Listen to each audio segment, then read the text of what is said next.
Hey, why haven't you given me any money this month? Do you have any idea how much I need to spend? I've been swamped with work, okay? I forgot to send you the money, but I'm dealing with it now.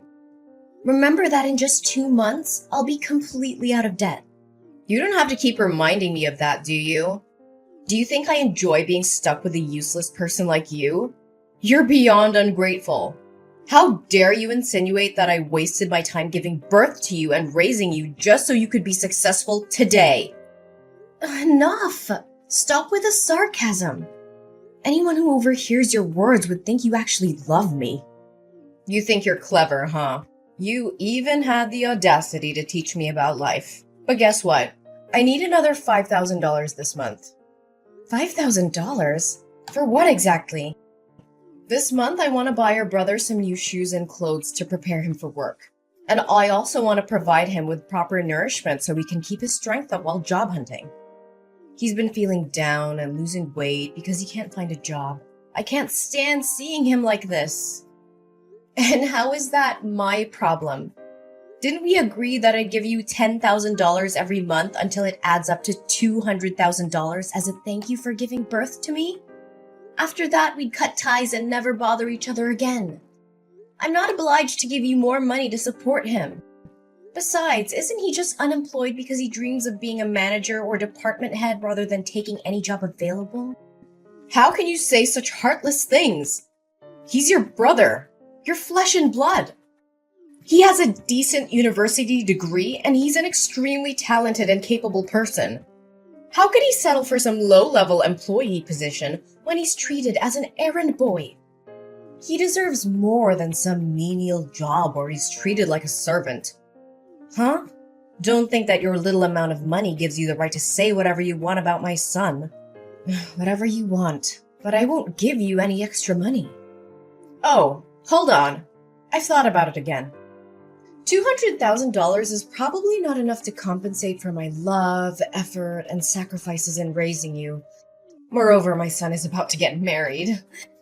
If he doesn't have a car or a house, society will look down on him.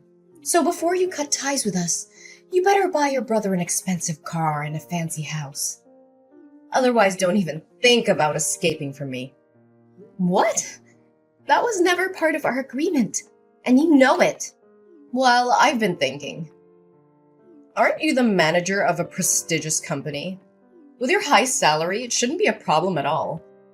Just a few more years and you'll be able to fulfill this obligation, won't you? That's not the point. You clearly understand that I have no responsibility or obligation to cater to your son's life. If it weren't for my father's dying wish, instructing me to take care of you and your brother until he can stand on his own, I would have cut ties with you a long time ago, Kimberly. You're such a heartless monster of a child. How could you prioritize the words of a dead man over mine? The one who raised you? Because he treated me fairly, unlike you. So what about your poor dead father, leaving me to work tirelessly to provide for you and your brother? And now you treat me like a burden. Kim, don't you feel any shame when you claim to have taken care of me?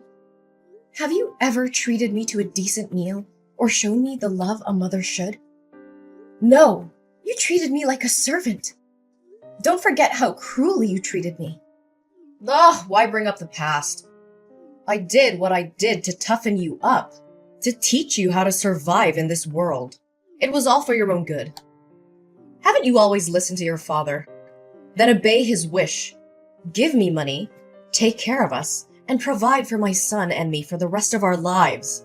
Dad said, until your brother comes of age. He's already 25 years old now.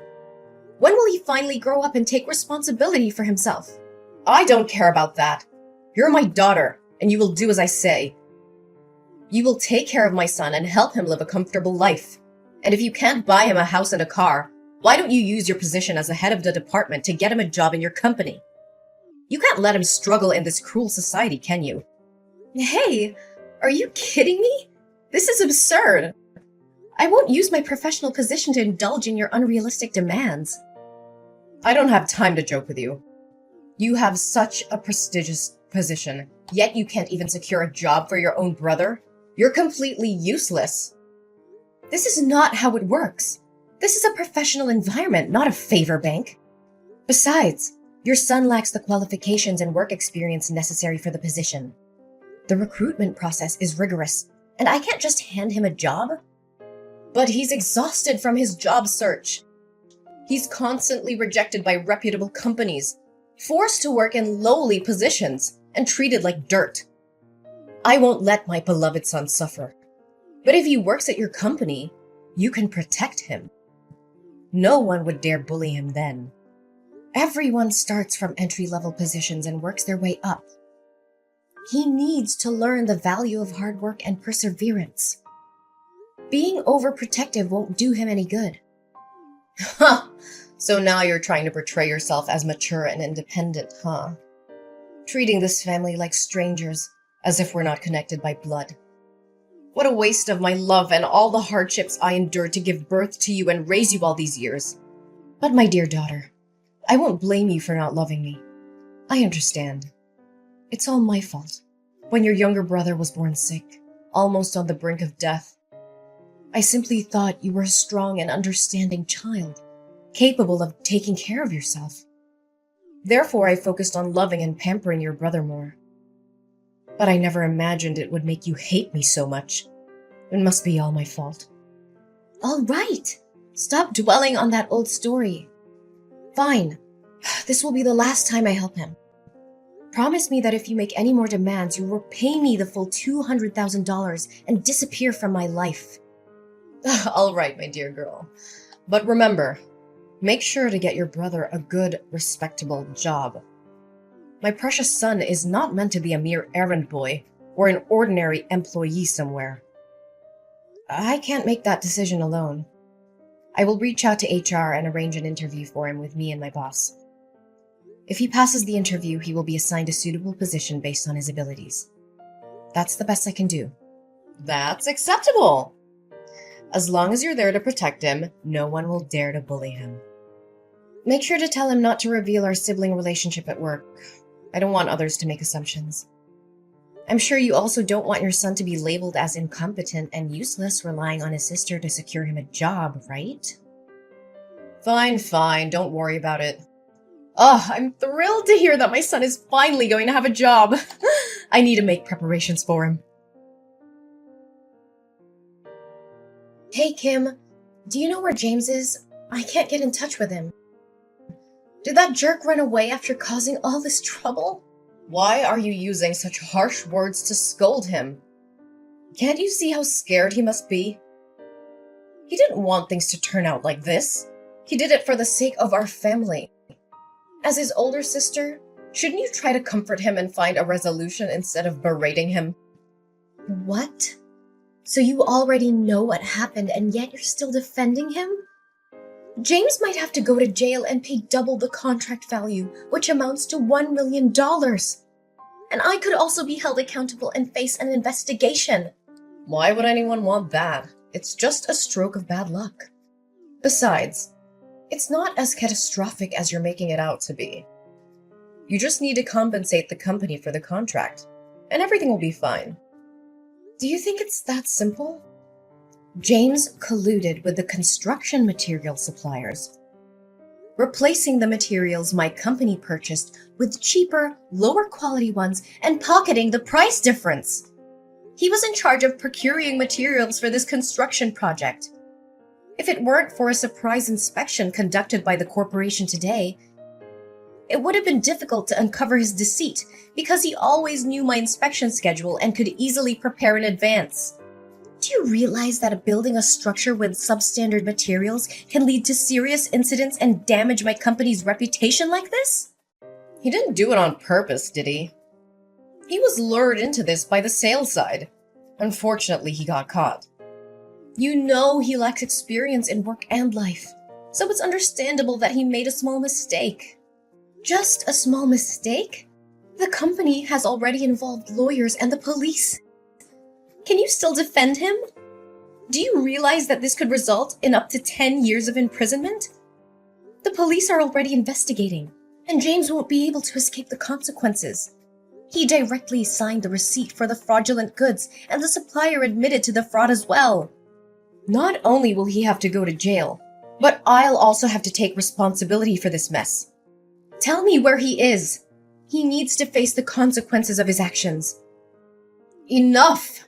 It has come to this point, and you have to find a solution instead of placing all the blame on your brother like that. What other solution do you propose?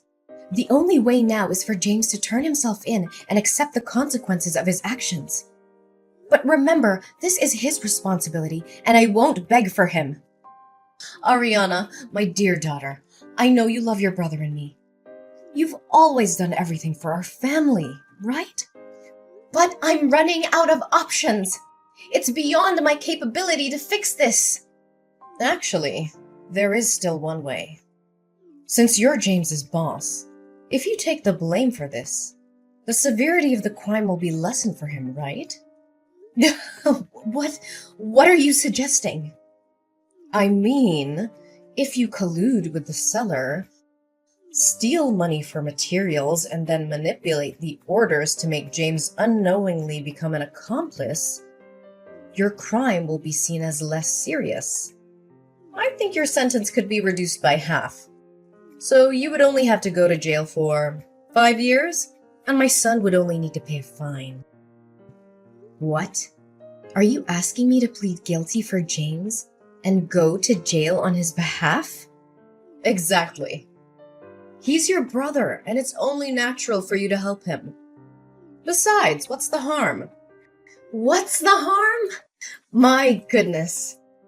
My only mistake was placing my trust in the wrong place. I never thought that no matter how flawed you both are, you would dare to engage in illegal activities or harm the company. I was foolish to believe that James could change for the better. Don't blame my son and speak of him as if he's useless and incompetent. Everything is your fault. In terms of work, you haven't been strict enough in managing your subordinates, allowing such exchanges of materials to happen. In terms of family, as the older sister, you couldn't even provide a house or a car for your younger brother, forcing him to struggle with a meager salary. And because of his low income, he can never afford a house. So I suggest he find a quicker way to earn more money. So, all of this is your fault, and now you have to take responsibility for it. What? What did you just say? Are you the one who instigated James to do these despicable things? How could you? You're willingly putting your own son behind bars. I always thought you made my life miserable, but I never expected you wouldn't even raise your favorite son properly. How dare you speak to me so rudely? Is this how you treat your own mother? I can't believe I put in the effort, money, and love to raise you, and now you treat me like an enemy. You claim to have worked hard to raise me? Let me remind you, it was you who forced me to drop out of college to work and earn money to support your son's education. You said that girls would never be as successful as boys, and that I would end up getting married and becoming a stranger. So there was no need for further education.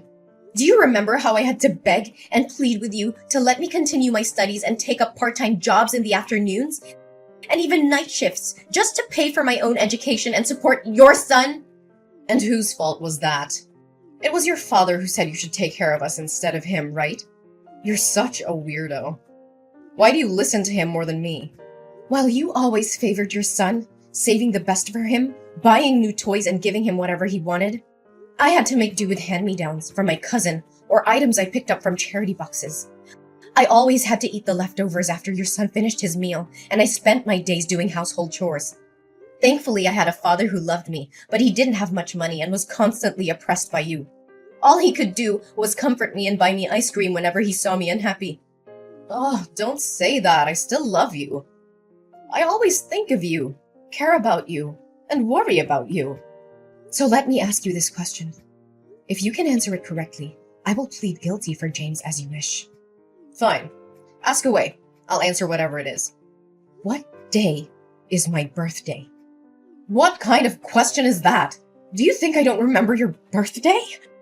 I am your mother, the one who gave birth to you. Then don't take too long to answer. September 6th, right? That's James's birthday. I meant October 15th. Yes, I'm absolutely sure. That's your birthday.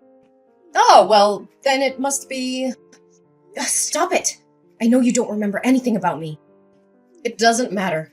I've made up my mind. You have to plead guilty for James. You're just a girl. You'll get married and become a stranger to me, and even if you go to jail, it won't matter. But James is different. He's a boy, and he will be the one to take care of me when I'm old. He needs a bright future, a successful career, and a clean record. He can't go to prison. You can stop with your nonsense now. Do you remember our deal? What deal are you talking about? If you ask me to do anything more than finding James a job, then all previous agreements, including the $200,000, will have to be returned to me. And we will cut ties immediately. Furthermore, you and James will have to move out of my house. So what? What are you gonna do, huh? I have no money to repay you, and I won't leave this house. You have no right to kick me out. I will make a scene and show everyone what an ungrateful, disobedient daughter you are. Oh, I haven't revealed everything yet. Of course I won't demand the money back because both you and James will have to earn another $1 million to compensate my company. And as for leaving the house, I won't be the one to ask you to leave. I'll leave it to the police. You can sit there and wait comfortably because the police will come to pick you up. What? Why are the police involved in this? Do you remember when you accidentally confessed that you instigated James to steal money from my company? Well, coincidentally, the police entered my room at that moment to request cooperation in their investigation, and I conveniently let them read the entire conversation. So, Kimberly, what am I supposed to do now? I can't plead guilty for your son, whether you like it or not. But here's some good news for you. You'll be able to accompany James in jail and not have to worry about accommodation and food for the next... let's say at least 5 years. How dare you betray your own mother? Ariana, you can't do this to me! But we already cut ties. No. It's much deeper than that, Kimberly. From this moment forward, I declare that you are no longer my mother. I refuse to be associated with someone who is willing to sacrifice ethics, integrity, and the well-being of others for personal gain. Our DNA may be the same, but our values and principles couldn't be more different. How can you say such things? We're family, Ariana. You can't just disown me like that. Family is supposed to be a source of love, support, and trust. But you've shown time and time again that you're willing to betray those ideals. I won't allow myself to be dragged down by your immoral actions any longer. I choose to surround myself with people who uplift and inspire me, not those who bring me down. Ariana, please, I'm begging you to help me. I know I've made terrible mistakes, but I genuinely love you more than anyone, even more than James. You're my daughter, and my heart aches at the thought of losing you. Begging for help now, Kimberly? After all that's happened? It's quite ironic that you claim to love me more than James. Your words hold no weight when your actions have shown a different story. Ariana, please, I'm begging you to listen. I know I've made mistakes, but deep down, my love for you has always been greater than anything. Please, Ariana, I'm on my knees begging you. Don't turn your back on me. You're my daughter, my flesh and blood. Kimberly, love is not a bargaining chip or a means to escape the consequences of your actions. I need to prioritize my own well-being and the well-being of others. I'm sorry, but I can't be the one to save you from this. It's time for me to move forward without you. So here's how things turned out in the end. Kimberly and James, well, they didn't get off easy. The judge threw the book at them and sentenced them to a solid stretch in jail. James got slapped with a 10-year sentence, while his dear old mom, Kimberly, got a solid 8 years. Ouch. As for me, well, I managed to dodge that bullet. The investigation cleared my name, and I was found innocent of any involvement in their shady schemes. Can I get a hallelujah? It was a huge relief, let me tell you. No bars for this gal. But you know what? I decided it was time to make a fresh start. I couldn't stay in that house anymore, with all the memories of deceit and betrayal lingering in the air. So I packed my bags, sold that place, and bid farewell to that chapter of my life. Good riddance. I landed in a new town, ready to hit the reset button. And guess what? Fate had a little surprise in store for me. I met someone special, someone who saw past the scars and the baggage I carried. They loved me for me, flaws and all. Talk about a breath of fresh air. Together, we embarked on this crazy journey called life. We laughed, we cried, and we built something beautiful. It's amazing what can happen when you let go of the past and open yourself up to new possibilities. Love found its way into my heart, and I couldn't be happier. So here I am, sipping my coffee and reflecting on how life can throw curveballs at you. But hey, I made it through. I'm stronger, wiser, and surrounded by love. The darkness may have tried to bring me down, but I emerged victorious, ready to embrace the future with open arms. Here's to new beginnings and writing our own happy endings. Cheers!